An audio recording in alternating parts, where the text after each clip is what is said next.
بله وزانی بو پاسپورت سوریه لسر آستا دنیای جهان همو یکمین درکت بلکه اون باور نکن براستی یکمین درکت بنیرن چاو یکمین درکتیه نج سریده جداوی یکمین درکتیه یعنی یک جه پاسپورت هری خراب دواری ورگرتنا ویزا ده لدنیای پاسپورت سوریه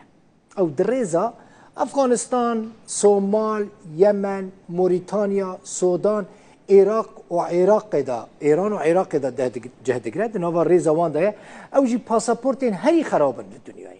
به پاسپورت سوریه تنه دکاری بچی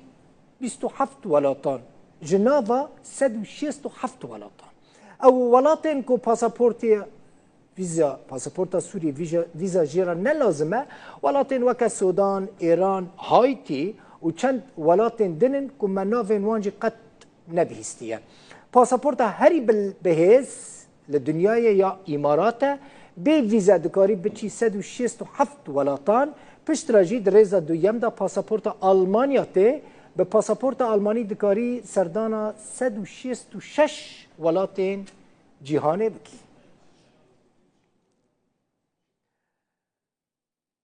دبینن پاسپورت سوریه کتیه چه حالی 26 27 ولاتان دکاری بچ هنک جوان ولاتان هنه از کتم پاسپورت ایندکس